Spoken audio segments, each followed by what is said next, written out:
नए साल का 5वां दिन और योगी फोर्स की बंदूकें क्या ताबड़तोड़ गरजी, क्या ताबड़तोड़ गरजी। गोलियों की ऐसी बरसात हुई है कि अपराध की दुनिया के एक शातिर का यमलोक का टिकट कट गया। इस शातिर का नाम सुनेंगे तो आप चौंक जाएंगे। आजम खान। जी हां, आपने बिल्कुल सही सुना, आजम खान। हाँ, ये अलग बात है कि इस शख्स का सियासी दुनिया से कोई वास्ता नहीं है, बल्कि ये क्राइम वर्ल्ड का लखटकिया बदमाश था। सबसे बड़ी बात यह कि बेटियों का सबसे बड़ा दुश्मन था ये, और बेटियों का दुश्मन मतलब योगी का दुश्मन। ऐसे लोगों के साथ योगी क्या करते हैं वैसे तो आप जानते ही हैं, लेकिन इस रिपोर्ट में भी देखिए। बेटी को छेड़ा तो योगी क्या करेंगे, बुलडोजर चलवा देंगे। बुलडोजर भी चलेगा, उसको भी कोई रोक नहीं सकता। बेटी की सुरक्षा में सेंध लगाई तो योगी क्या करेंगे, संपत्ति जब्त करवा देंगे। पूरी संपत्ति को जब्त करवा करके उसको गरीबों में वितरण करने का काम करवा देंगे। बेटी की आबरू से खेला तो योगी क्या करेंगे, यमराज के घर का टिकट कटवा देंगे। जो भी बेटी की सुरक्षा में सेंध लगाएगा उसका यमराज के घर के लिए टिकट कटवा देंगे।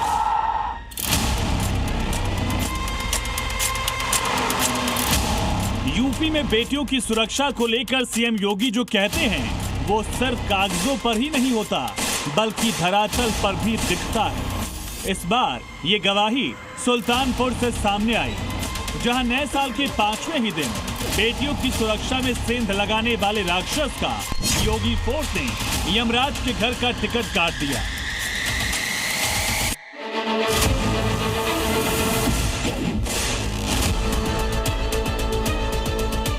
स्ट्रेचर पर पड़ा इस शख्स कल तक दहशत और आतंक का पर्याय बनकर घूम रहा था, बेटियों की आबरू से खिलवाड़ कर रहा था।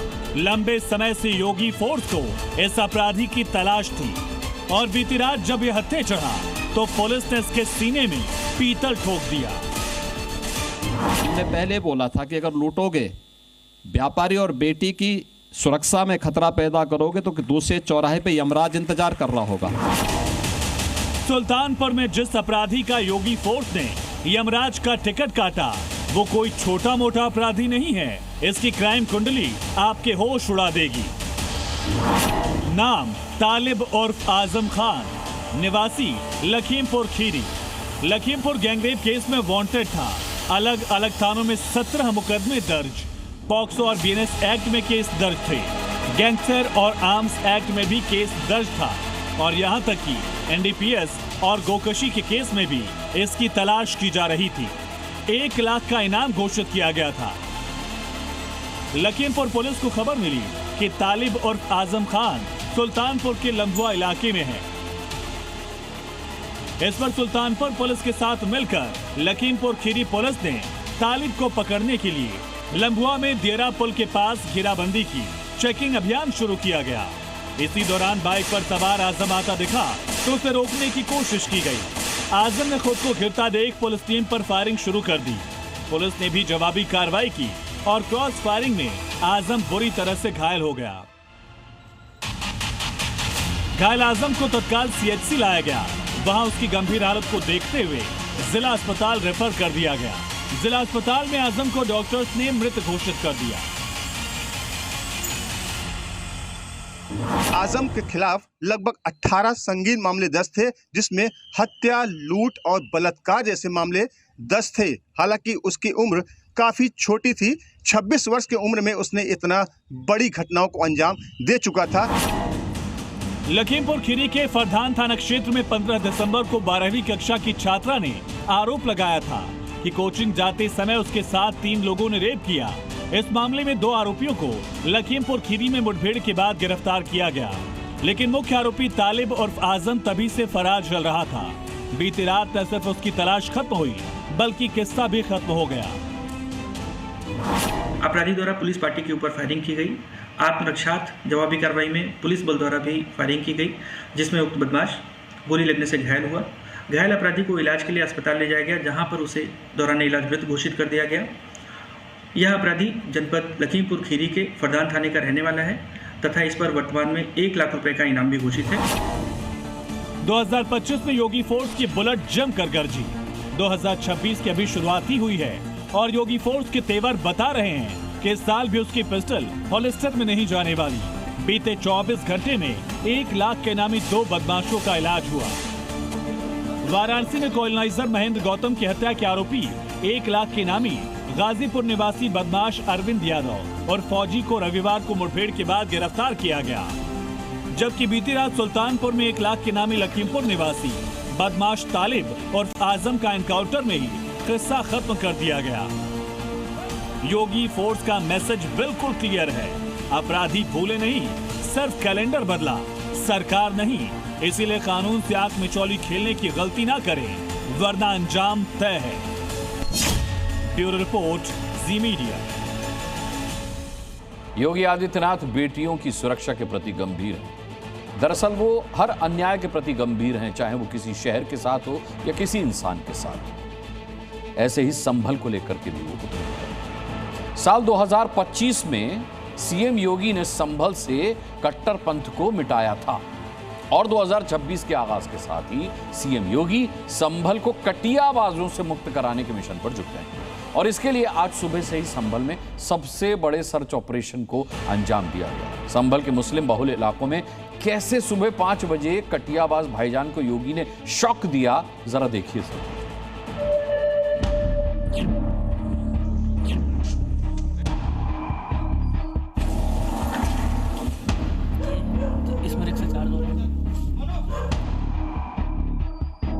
बीते 48 घंटों से संभल में पुलिस और प्रशासन के ताबड़तोड़ एक्शन ने भाईजान के होश उड़ा दिए हैं। 4 जनवरी को संभल में अवैध मस्जिद मदरसों को बुलडोजर ने जमींदोज किया है और इसके ठीक 15 घंटे बाद यानी आज सुबह पुलिस और प्रशासन ने संभल के बिजली चोरों के खिलाफ सबसे बड़े सर्च ऑपरेशन को अंजाम दिया।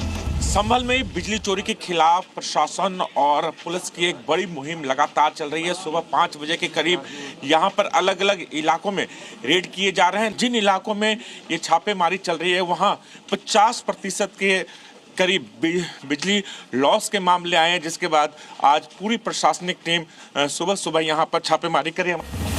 सुबह का सूरज भी नहीं निकला था, उससे पहले ही संभल के डीएम और एसपी, बिजली विभाग की टीम और पूरे जाब्ते के साथ संभल के उन इलाकों में पहुंचे जहां खुलेआम बिजली चोरी को अंजाम दिया जा रहा था, वो भी तारों पर कटिया लगाकर। आज सुबह सुबह आप लोग बड़ी कार्रवाई कर रहे हैं सर? जी हाँ, 8 थानों की फोर्स के साथ में, 5 सर्कल के सीओ साहिबान के साथ में, एक एडिशनल एसपी के साथ में और अन्य फोर्स के साथ में यहाँ पे जहाँ भी 50% से ज़्यादा लाइन लॉस हैं उन सारे फीडर्स के अंदर एक रैंडम सरप्राइज चेकिंग के लिए यहाँ पे सब लोग इकट्ठे हुए हैं और मैं उम्मीद करता हूँ कि कुछ लाभप्रद सूचना जानकारी भी मिलेगी जिसके आधार पर इन सभी ऑफेंडर्स के खिलाफ कार्रवाई की जाएगी। बिजली चोरी के मामले में संभल अव्वल नंबर है और खासकर संभल के मुस्लिम बहुल इलाके में धड़ल्ले से बिजली चोरी का गोरखधंधा चलता है, जिसका सबूत है ये चार्जिंग स्टेशन, जहां अवैध तरीके से बिजली चोरी करके कई सारे ई रिक्शा को चार्ज किया जा रहा था, वो भी रात के अंधेरे में। ये परिसर है जिसमें रिक्शा चार्ज हो रहे हैं, ये इसमें बंद के कपड़े से ये सीधा खंबे से डाल रखे हुए। देखा आपने कैसे संभल बिजली चोरों ने मेन लाइन से केबल खींचकर अवैध रूप से चार्जिंग पॉइंट बना रखा था और कैसे एक साथ 5-5 ई रिक्शा चार्ज किए जा रहे थे। संभल में बिजली चोरी के चलते लाइन लॉस की समस्या लगातार बढ़ती जा रही है और जानते हैं बिजली चोरी के लिए संभल के भाईजान तमाम तरह के हथकंडों का इस्तेमाल करते थे। मसलन बिजली चोरी का पहला तरीका कटिया डालकर, जिसमें मेन लाइन से सीधे तार के जरिए बिजली चोरी की जाती थी। बिजली चोरी का दूसरा तरीका मिनी पावर स्टेशन, यानी एक ही अवैध स्रोत से कई घरों को बिजली सप्लाई की जाती थी। बिजली चोरी का तीसरा तरीका अवैध charging station, e rickshaw charge करने के लिए चोरी की बिजली का इस्तेमाल किया जाता था। 50%, 51% बिजली चोरी होती है तो कहीं न कहीं आम जनता को काफी नुकसान करना पड़ता है जो बिजली के लिए पैसे देते हैं। बिल्कुल ऐसा होता ही है, इसीलिए यहाँ पे स्मार्ट मीटर और आर्मर्ड वायर लगाए जाएंगे ताकि बिजली चोरी रोकी जा सके। बता दें कि संभल में इस सर्च ऑपरेशन के दौरान कुल 81 बिजली चोरी के मामले सामने आए हैं, जिनके खिलाफ अब कानूनी कार्रवाई की जा रही है। मगर इस सर्च ऑपरेशन के दौरान पुलिस प्रशासन और बिजली विभाग का माथा उस वक्त ठनक गया जब एक मकान में बिजली तो जा रही थी लेकिन बिजली का मीटर कहीं नहीं लगा था। यहाँ आपको बिजली का मीटर नहीं देखेगा और इन स्विच के जरिए यहाँ पर जो देख रहे हैं अलग अलग जो स्विच है जो यहाँ पर लगे हुए जिसके जरिए बिजली चोरी की शिकायतें थी और उसके बाद ये कार्रवाई और आज सुबह सुबह ये एक बड़ी कार्रवाई यहाँ पर प्रशासन के द्वारा की जा रही है। जो घर के अंदर लोग मौजूद थे वो सामने नहीं आ रहे हैं। इस घर में एसी, फ्रिज, हीटर, पंखे, बल्ब सब लगे हैं, सब चल भी रहे हैं, लेकिन कहां से और कैसे, इसकी जानकारी तो बिजली विभाग के पास भी नहीं थी। संभल के राय सती इलाके में जैसे ही पुलिस प्रशासन की टीम भाईजान के घर में दाखिल हुई, हर कोई हैरान रह गया। गौर करने वाली बात यह है कि भाईजान चोरी की बिजली से अपने घर में डेयरी भी चला रहे थे। आप लाइनमैन है? हाँ, लाइनमैन। तो ये इतना सारा तार कहाँ से आया यहाँ पे? ये तार पीछे से कटिया बना के चलाते थे। देखिए कटिया बना के, देखिए ये एक बड़ी तस्वीर यहाँ पर सामने आ रही है। कटिया बनाकर तार डाले जाते। तो पिछली बार भी यहाँ पर कार्रवाई हुई थी और आज एक बार फिर से ये तस्वीरें सामने ये तारों का ये जखीरा आप देखिए लाइनमैन के पास है और इस लाइनमैन ने ये तार निकाला और ये कटिया ऐसे इस तरीके से जो मेन कनेक्शन होता है उसमें ये कटिया डाला जाता है। पूछताछ में पता चला कि बीते साल भी मियां भाई के इस घर पर बिजली विभाग ने कार्रवाई की थी। उस वक्त भी बिजली चोरी के आरोप लगे थे, कनेक्शन काटा गया था, लेकिन कटियाबाज भाईजान अब भी नहीं सुधरे और बिजली चोरी जारी रखी। इतने सारे किराएदार सब कहाँ भाग गए और परिवार के लोग कहाँ भाग गए? पता ना था मुझे, मैं बीमार पड़ा हूँ। भाग गए ना? मुझे पता था कहीं कोई नहीं है घर पे, सब फरार है।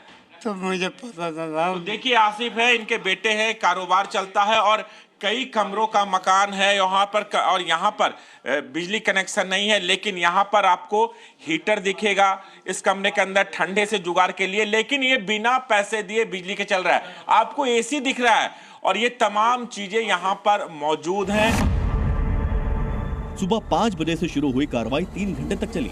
जब आसपास के लोगों से इस मामले पर पूछताछ की गई तो उन्होंने बिजली चोरी की घटना को गलत तो बताया, लेकिन वो भी कैमरे के सामने, क्योंकि हकीकत तो ये है कि संभल में बिजली चोरी के चलते 18 करोड़ के राजस्व नुकसान का अनुमान लगाया जा रहा है। शायद यही वजह है कि अब योगी संभल के भाईजान को बुलडोजर के बाद बड़ा झटका देने की तैयारी कर चुके हैं। संभल से राजू राज के साथ ब्यूरो रिपोर्ट, जी मीडिया। बरेली में हिंसा की साजिश रचने वाले भड़काऊ मौलाना तौकीर रजा और उसकी गैंग को योगी फोर्स ने तरीके से समझाया है, इलाज किया है उनका, लेकिन कुछ के नट बोल्ट अभी भी कसे जाने बाकी हैं, थोड़े ढीले रह गए हैं। तौकीर का ऐसा ही एक गुर्गा योगी फोर्स के हत्थे चढ़ गया है, जिसने बरेली हिंसा का सच सामने लाने वाले गवाह की सुपारी ले रखी। गवाह को जान से मारने का प्लान था ताकि तौकीर के खिलाफ चल रहे मुकदमों को कमजोर किया जा सके।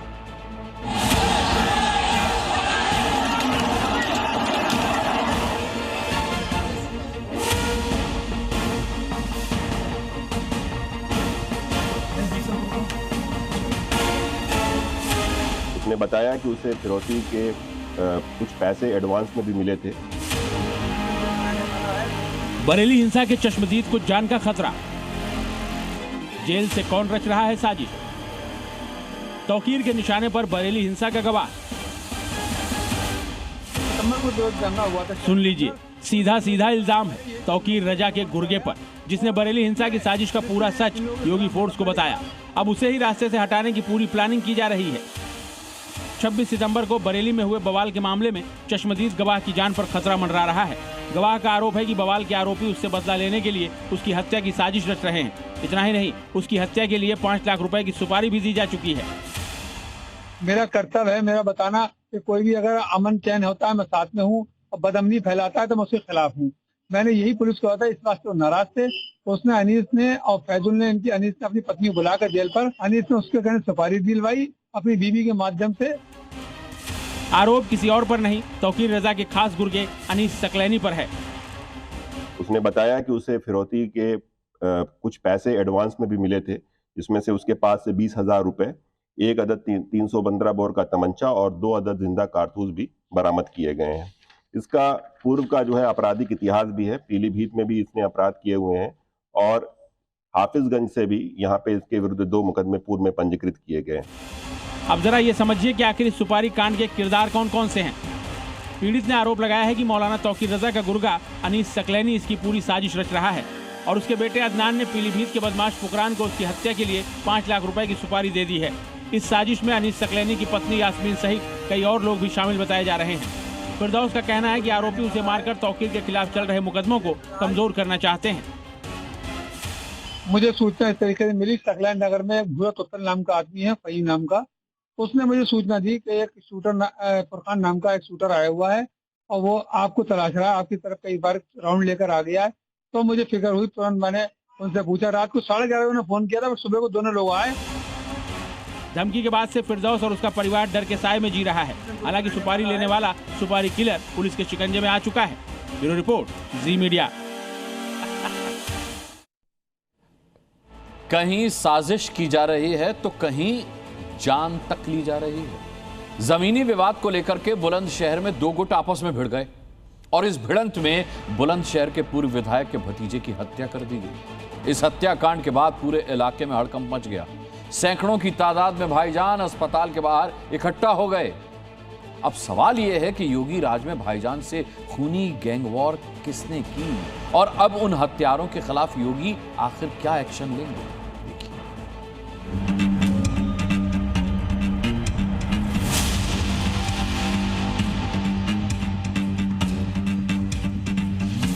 जमीनी विवाद को लेकर दो गुटों में ऐसा खूनी संघर्ष हुआ जिसमें बुलंदशहर के पूर्व विधायक मरहूम हाजी अलीम के भतीजे की मौत हो गई। हमलावरों ने पूर्व विधायक के भतीजे को सरेआम पीट कर मार डाला।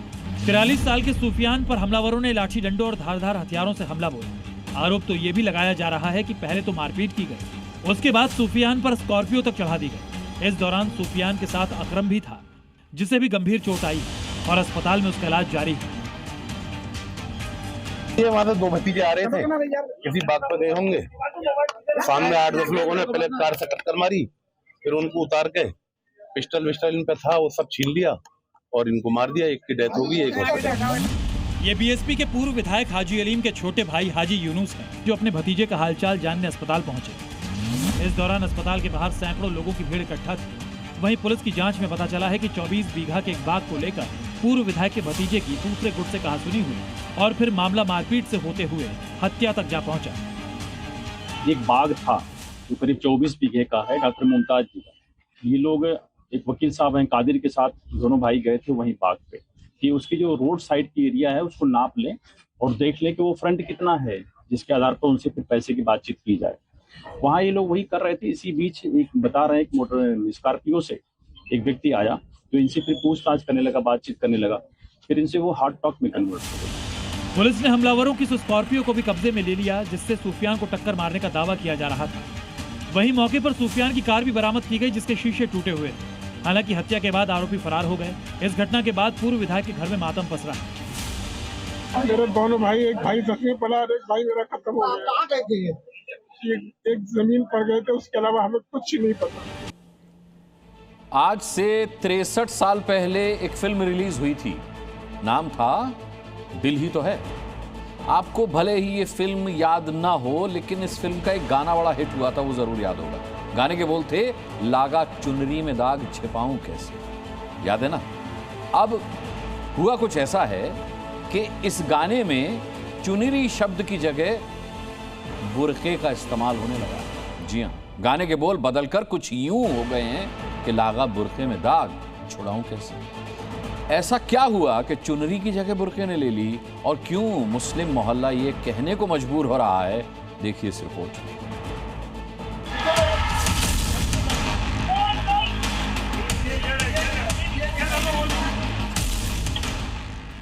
पता नहीं चलता है कि कौन चेहरे के पीछे कौन है।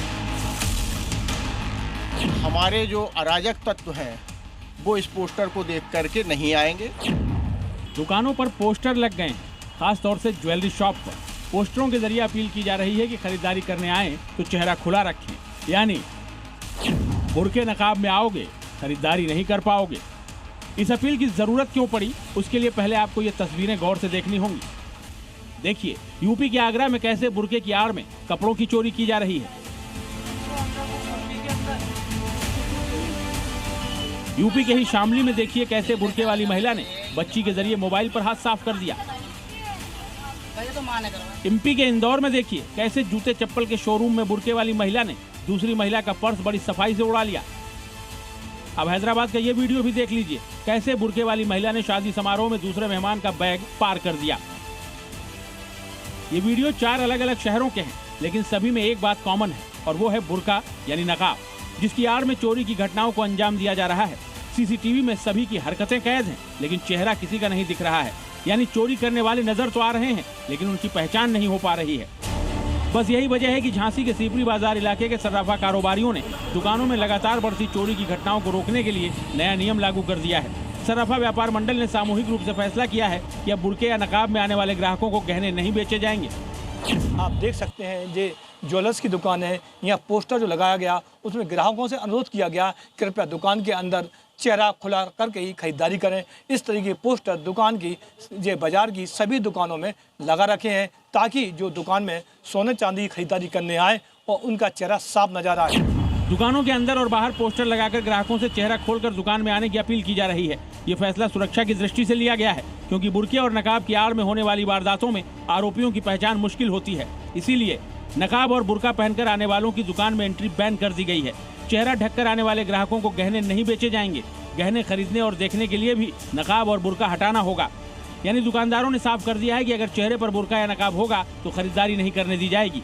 इससे क्या है, पता नहीं चलता है कि कौन चेहरे के पीछे कौन है। तो इस वजह से कि चेहरा साफ दिखे उनका, तो इस वजह से उनको चेहरे के लिए पोस्टर लगा रखा है कि चेहरा साफ दिखे। चोरी वालों कुछ सामान चोरी भी कर रहे हैं। हमारे जो अराजक तत्व हैं वो इस पोस्टर को देख करके नहीं आएंगे और हम लोग जो है आसानी से दुकानदारी कर सकेंगे और जो गलत टाइप के लोग हैं वो सीपरी से दूर भागेंगे। बुर्का हटाने को लेकर कई मौकों पर बवाल हो चुका है। बुर्के को धर्म से जोड़कर कट्टरपंथी हंगामा खड़ा कर देते हैं। झांसी में सर्राफा कारोबारियों की इस पहल को लेकर भाईजान के मोहल्ले में बेचैनी महसूस की जाने लगी है। किसी से जबरदस्ती नहीं की जा सकती है। कोई जो है वो नकाब के आए या बगैर नकाब के, हमें जो है वो उनके साथ में व्यापार करना पड़ेगा, कारोबार करना पड़ेगा। पर्दे में जो लोग रहना चाहते हैं वो उनकी इच्छा है। वो कैमरे के अंदर भी पर्दे में रह सकते हैं। जहाँ कैमरा लगा है तो वो अपने महरम के साथ में जाके जो है कि महरम के साथ में वो अपना ख़रीदारी कर सकते हैं। उसमें कोई बुराई वाली बात नहीं है। सोने चांदी की कीमतों में लगातार हो रहे उछाल के साथ ही चोरी और लूट जैसी आपराधिक घटनाएं तेजी से बढ़ रही हैं। ऐसी घटनाओं पर लगाम कसने के लिए पुलिस प्रशासन की सहमति से पोस्टर लगाकर कहा जा रहा है, बुर्का नकाब पहना तो नहीं मिलेगा गहना। अब्दुल सत्तार के साथ ब्यूरो रिपोर्ट, झांसी। देश की राजधानी दिल्ली, सरकार किसकी? रेखा गुप्ता की। लेकिन एक्शन जो हो रहा है वो यूपी की योगी सरकार जैसा हो रहा है। जी हाँ, दिल्ली में साल 2026 का पहला बुलडोजर एक्शन देखने को मिला है। डीडीए की जमीन पर किए गए कब्जे को 4 बुलडोजर्स ने तहस नहस कर दिया। हैरान करने वाली बात तो ये है कि एक्शन अभी खत्म नहीं हुआ है। 72 घंटे बाद पीले पंजे का प्रहार फिर शुरू हो सकता है, क्योंकि अभी भी कब्जा पूरी तरह से हटा नहीं है।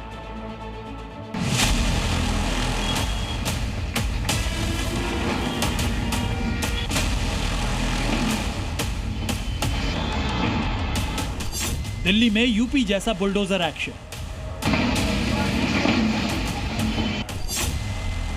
डीडीए की जमीन बदला कब्जे वाला सीन। देश की राजधानी दिल्ली में साल का पहला बुलडोजर एक्शन देखने को मिला। घड़ी की सुइयों ने जैसे ही दोपहर में 12 का कांटा छुआ, मॉडल टाउन विधानसभा क्षेत्र के रोशन नारा क्लब के पास आली गांव में रेखा सरकार के बुलडोजर गरज उठे। 4 बुलडोजर और 2 पोकलेन मशीनों ने डीडीए की जमीन पर कब्जा हटाना शुरू किया और देखते ही देखते अवैध रूप से बनी लगभग दर्जन भर दुकानें और कई घर मलबे का ढेर बन गए। यही नहीं, यहां पिछले 20 से 25 साल से बसे लोगों की करीब 100 से अधिक झुग्गियों को भी जमींदोज कर दिया गया। इस पूरी कार्रवाई के दौरान दिल्ली पुलिस के जवान बड़ी संख्या में मौजूद रहे। दिल्ली के आली गांव में आज अचानक हुई बुलडोजर कार्रवाई के बाद यहां के लोग सख्ते में हैं। यहां पर मैं मौजूद हूं, आप देख सकते हैं दुकानें और मकानों को 2 पोकलैन और 4 जेसीबी की मशीनों को लगाकर पूरी तरीके से धाराशाही कर दिया है। दरअसल आली एक्सटेंशन की इस जमीन को डीडीए अपनी जमीन बताता है। डीडीए का कहना है कि उसने इस जमीन का अधिग्रहण सालों पहले किया था, लेकिन भूमाफिया ने लोगों को गुमराह कर, झूठ बोलकर यहाँ प्लॉटिंग की और लोगों को बेच भी दिया। मामला खुला तो कोर्ट में पहुंचा। 3 महीने पहले कोर्ट ने जमीन खाली करवाने के आदेश जारी किए। अब दिल्ली में लागू क्रैप 3 हटने के बाद डीडीए की जमीन खाली कराने के लिए बुलडोजर एक्शन शुरू हो गया है। ये बस सुबह आके एकदम घेर लिया गया यहाँ और बस कार्रवाई शुरू हो गई। अब ऐसे क्या बताऊँ, अभी तो कुछ आइडिया ही नहीं है कितना क्या है। कोई पहले इसका कोई नोटिस नहीं, कोई इंफॉर्मेशन नहीं और आके बस उन्होंने तोड़ना शुरू कर दिया। इस बुलडोजर एक्शन के बीच सबसे ज्यादा परेशान वो लोग हैं जिनके मकान अगले 2 से 3 दिन में खाली करने का आदेश डीडीए की टीम देकर गई है। यानी अगले 72 घंटे में बुलडोजर यहाँ फिर से गरजते दिखाई दे सकते हैं। आज अचानक से हमें पता चलता है कि आज मैं 12 बजे के आसपास अपने कुछ ज़रूरी काम से बाहर गया, तो उसके बाद से आता हूँ तो देखता हूँ कि डीडीए की यहाँ पे गाड़ी आई है और लगातार डेमोलेशन स्टार्ट कर दिया। जब ये बन रहा था उस समय एक्शन लेना चाहिए ना। जब ज़मीन बिक गई, बिल्डिंगें खड़ी हो गई, इसके बाद एक्शन लेना ठीक है। पीड़ित परिवारों का दावा है कि उन लोगों के पास राशन कार्ड, वोटर आईडी और अन्य सभी जरूरी दस्तावेज मौजूद हैं जो उनके यहाँ रहने को वैधता देते हैं। फिर भी प्रशासन ने ठंड के मौसम में उन्हें खुले आसमान के नीचे जीने के लिए मजबूर कर दिया। प्रमोद शर्मा के साथ ब्यूरो रिपोर्ट, जी मीडिया। पहले प्रयागराज में हुए महाकुंभ में मुस्लिमों की एंट्री बैन की मांग उठी। फिर माघ मेले में भी मियां भाई के आने पर पाबंदी लगाने की मांग सनातनियों ने उठाई। अब उत्तराखंड के गंगा घाटों पर मुस्लिमों की एंट्री बैन करने की मांग साधु संतों ने की है। यूपी में तो सीएम योगी ने सनातनियों की मांग पर इसका इंतजाम कर दिया था, लेकिन अब सबकी नजरें इस बात पर टिक गई हैं कि क्या सीएम धामी भी योगी जैसा एक्शन लेंगे। कि इस क्षेत्र को हिंदू क्षेत्र घोषित करा जाए। जो घाट हैं उन सब घाटों पर अहिंदू का प्रवेश निषेध किया जाए।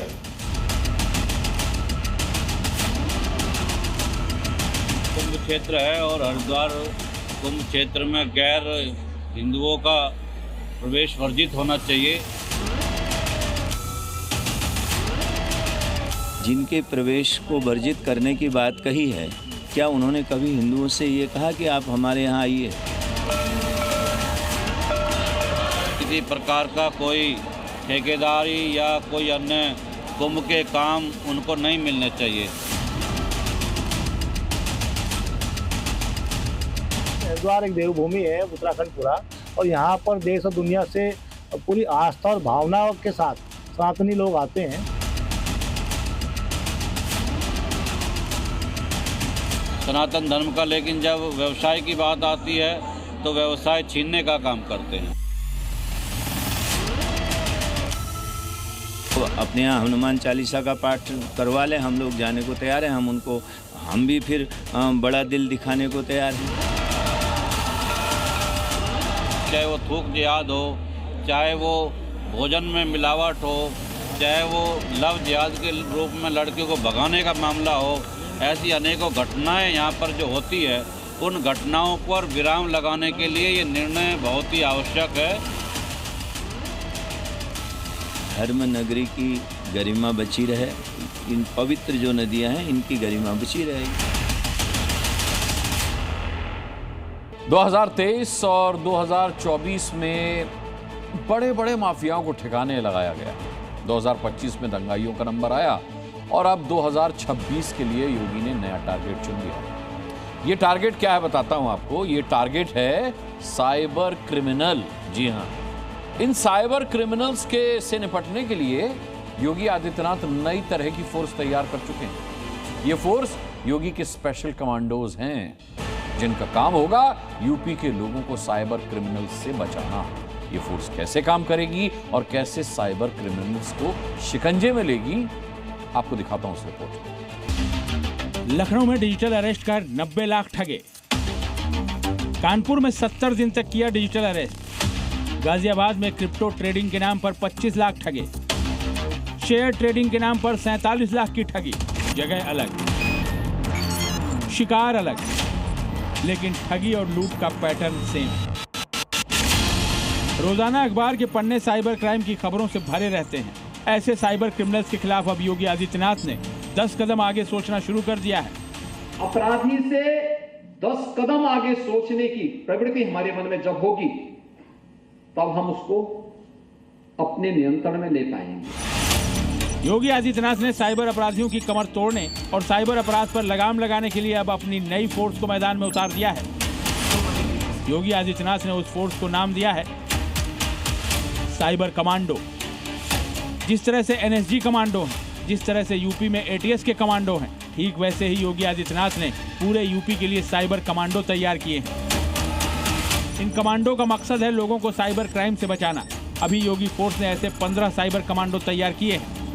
ये कमांडो साइबर ठगी, ऑनलाइन फ्रॉड, ऑनलाइन साइबर हमलों, सोशल मीडिया अपराध, डाटा चोरी और डिजिटल ब्लैकमेलिंग जैसे मामलों की जांच करने के साथ साथ क्रिमिनल्स की जड़ तक पहुंचेंगे।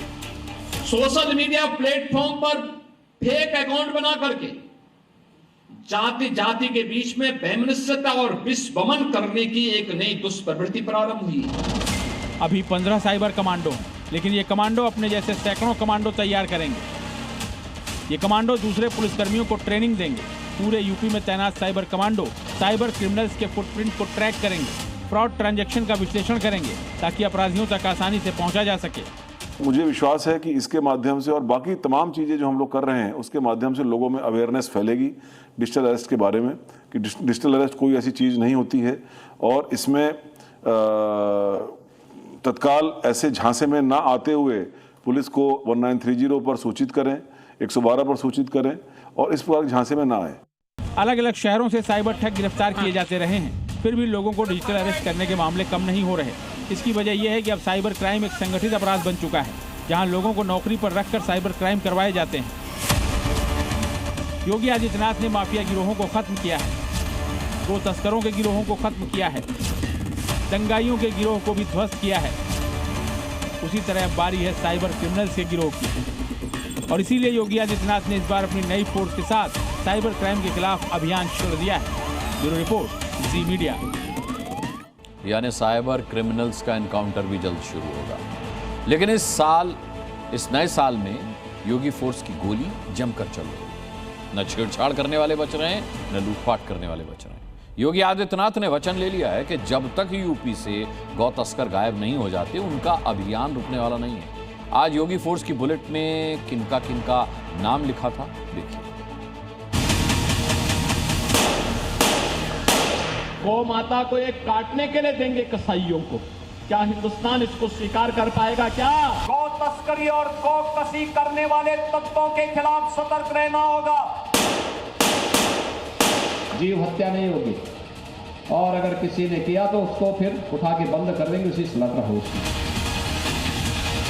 प्रशासन को बताओ, प्रशासन अपने आप ही उसको ठोकने का कार्य कर देगा। ये शख्स पेट के बल लेटा हुआ है। रात के अंधेरे में पुलिस वाले इसकी तलाशी ले रहे हैं और जेब से एक कारतूस निकला। ये शख्स करवट बदलता है तो इसके चेहरे की हवाइयां उड़ी हुई हैं, क्योंकि अभी अपने पैरों पर चलने लायक नहीं बचा। ये परवेज है। पश्चिमी यूपी के मुजफ्फरनगर में ये लूट, चोरी और छिनैती जैसे अपराधों को अंजाम देता आया था, लेकिन रविवार की रात इसके गुनाह की आखिरी रात साबित हुई। 25,000 रुपए का इनामी बदमाश परवेज अब योगी फोर्स की गोली का शिकार हो गया। जो परवेज लोगों में वारदात को अंजाम देकर भाग जाया करता था, अब एक पैर तो क्या, दोनों पैरों से भागने लायक नहीं बचा। चेहरे की हालत योगी फोर्स का डर बताने के लिए काफी है। ये शातिर वाहन चोर और बाइक स्नैचिंग के मुकदमे में वांछित चल रहा था। इसके अतिरिक्त इसके अलावा लगभग 30 मुकदमे से पूर्व से पंजीकृत है। प्राथमिक उपचार के लिए इसको जिला अस्पताल भेज दिया गया है। इसके पास मौके से तमंचा और जो कारतूस जो है ये बरामद किए गए हैं। पुलिस वालों के कंधों का सहारा लेकर आने वाले ये दोनों कुख्यात शूटर हैं। ये पैसे लेकर मर्डर करते थे, लेकिन ये योगी फोर्स की शूटिंग का शिकार हो गए।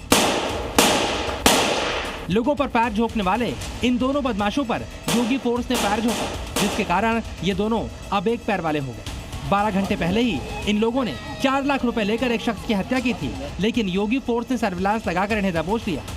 यूपी के बिजनौर के ये दोनों बदमाश इतने खतरनाक शूटर हैं कि एनकाउंटर में शामिल 3 पुलिस वालों ने इन्हें ले जाते वक्त भी अपनी पिस्टल निकाल रखी है। आपके अगल बगल के क्षेत्र में भय और दहशत का माहौल पैदा कर रहा है। पहले उसको रोको, उसको समझाओ, अगर नहीं मानता है तो प्रशासन को बताओ, प्रशासन अपने आप ही उसको ठोकने का कार्य कर देगा। योगी आदित्यनाथ बार बार चेतावनी दे रहे हैं, फिर भी यूपी के बचे खुचे गो तस्कर अपना कान बंद किए बैठे हैं। तो इन्हें इन 3 तस्वीरों को गौर से देखना चाहिए। पहला, अस्पताल के बेड पर लंगड़ा होकर लेटा है। दूसरा, जमीन पर लेटा है, उसके पैर में पीतल जा घुसा है। तीसरा भी अस्पताल में एक टांग का होकर लेटा पड़ा है। इन तीनों का यह हश्र किया है योगी फोर्स ने। वजह है गौ तस्करी और गोकशी का जुर्म। योगी फोर्स की बुलेट की रफ्तार हर नए दिन के साथ तेज होती जा रही है। अब नए साल में योगी फोर्स के निशाने पर हैं गाय की हत्या करने वाले, उनकी तस्करी करने वाले। यहाँ की पुलिस की गोली ने उसके शरीर को छलनी किया तो कल वो चिल्ला रहा था कि साहब मैं गलती से उत्तर प्रदेश की सीमा में आ गया हूँ, आगे से ये दुस्साहस नहीं करूंगा। तस्वीरें यूपी के मेरठ की हैं। रविवार रात यूपी पुलिस के जवानों के टारगेट पर मेरठ और उसके आसपास के गौ तस्कर थे। 3 अलग अलग एनकाउंटर्स में सफदर सादिक समेत 7 गौ तस्कर पकड़े गए। चंद घंटे के अंदर ही गौकशी करने वालों के खिलाफ मेरठ में योगी फोर्स ने सबसे बड़े ऑपरेशन को अंजाम दिया। मकसद एक ही था कि मेरठ से गौ तस्करी करने वालों का सफाया हो जाए। बरामदगी में इसके पास से पशु क्रूरता के उपकरण व एक बच्ची बरामद हुई है। वह इसमें थाना मवाना पर अग्रिम विधिक कार्रवाई की जा रही है। 2025 में योगी फोर्स ने 3000 से ज्यादा गौ तस्करों को गिरफ्तार किया। उन गौ तस्करों से बीते साल करीब 73 लाख रुपए की धनराशि जब्त की गई। गौ तस्कर हो या फिर हिस्ट्री शीटर, योगी फोर्स का अभियान अभी रुका नहीं। पुलिस का लक्ष्य साफ है, जब तक यूपी में एक भी अपराधी बचेगा तब तक ऑपरेशन बुलेट यूं ही चलेगा। ब्यूरो रिपोर्ट, जी मीडिया। महाकाल की नगरी उज्जैन में योगी मॉडल हिट है। जी हाँ, महाकाल मंदिर के पास एक अवैध होटल पर प्रशासन ने कार्रवाई की है। भाईजान के इस होटल को नियमों की धज्जियां उड़ा करके बनाया गया था। प्रशासन ने इसको लेकर के नोटिस भी दिया था, लेकिन होटल मालिक गुलाम मोहम्मद ने नियमों की अनदेखी की, जिसके बाद बुलडोजर कार्रवाई कंफर्म थी।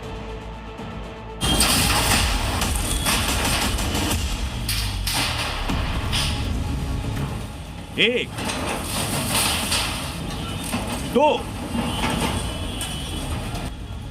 तीन। पीले पंजे के प्रहार की यह गिनती तब तक जारी रहेगी जब तक अवैध निर्माण धराशायी नहीं हो जाता। बुलडोजर के ताबड़तोड़ प्रहार का एक ही मैसेज है, जब तक तोड़ेंगे नहीं तब तक छोड़ेंगे नहीं। महाकाल की नगरी उज्जैन में अवैध होटल को बुलडोजर ने रौंद दिया। महाकाल मंदिर के पास बन रहे इस होटल पर सुबह से ही कार्रवाई की जा रही है। प्रशासन ने निर्माण के दौरान ही होटल के मालिक को सूचना दी। इनको पहले सूचना पत्र दिया था कि बिना अनुमति के निर्माण कार्य ना करें, तो इन्होंने कोर्ट की तरफ गए, लेकिन कोर्ट से इनको स्टे नहीं मिला। लेकिन इसके बाद भी इन्होंने निर्माण कार्य को रोका नहीं, तो इस अवैध निर्माण को हटाने की कार्रवाई आज पुलिस प्रशासन के सहयोग और निगम गैंग द्वारा किया जा रहा है। प्रशासन के मुताबिक होटल का निर्माण जोन क्रमांक 3 के अंदर आता है और इसके लिए निगम से होटल के मालिक गुलाम मोहम्मद ने कोई परमिशन नहीं ली थी। निगम ने पोक्लेन मशीन से अवैध हिस्से को तोड़ने की कार्रवाई की। जिस जगह बुलडोजर एक्शन चल रहा था, यह महाकाल मंदिर के आसपास का इलाका है। इसके अलावा मुस्लिम बहुल्य होने की वजह से अति संवेदनशील क्षेत्र माना जाता है। ऐसे में बुलडोजर जब गरज रहा था तो पुलिस प्रशासन चौकस था। मोहन फोर्स की चप्पे चप्पे पर पैनी नजर थी ताकि कोई अराजक तत्व इस बुलडोजर कार्रवाई में बाधा न बने। जिस ब्रह्मोस मिसाइल ने पाकिस्तान में तांडव मचाया, बारूदी कहर बरपाया, उसी ब्रह्मोस का तोड़ निकालने के लिए मुनीर एंड कंपनी ने तैमूर नाम की मिसाइल बनाई। जी हां, पाकिस्तान ने दावा किया कि तैमूर क्रूज मिसाइल किसी रडार और मिसाइल डिफेंस सिस्टम को चकमा दे सकती है, 600 किलोमीटर तक तबाही मचा सकती है। लेकिन जैसे ही मिसाइल टेस्ट का वीडियो रिलीज किया गया, मुनीर के तैमूर हुस्सी साबित हो गए। कैसे, देखिए। पाकिस्तान ने पूरे तामझाम के साथ अपनी पहली क्रूज मिसाइल यानी तैमूर के टेस्ट को अंजाम दिया, जिसका वीडियो खुद पाकिस्तान के डीजी ISPR ने सोशल मीडिया पर पोस्ट किया। पाकिस्तान ने दावा किया कि तैमूर क्रूज मिसाइल 600 किलोमीटर तक विध्वंसक प्रहार कर सकती है। दावा यह भी किया गया कि इस मिसाइल के बारूदी ट्रेलर के आगे भारत की ब्रह्मोस भी फीकी है। खैर, पाकिस्तानी फेंकने में तो एक्सपर्ट हैं ही, लेकिन तैमूर क्रूज मिसाइल की औकात क्या है, उसमें कितना दम है, ये जानने के लिए आप जरा ये वीडियो देख लीजिए। पाक एयरफोर्स ने अपने फाइटर जेट को तैमूर क्रूज मिसाइल से लैस किया। इसके बाद पाकिस्तान के J-17 फाइटर जेट ने रनवे पर टेक ऑफ किया। और चंद मिनट बाद ही मिसाइल को फाइटर जेट से दागा गया।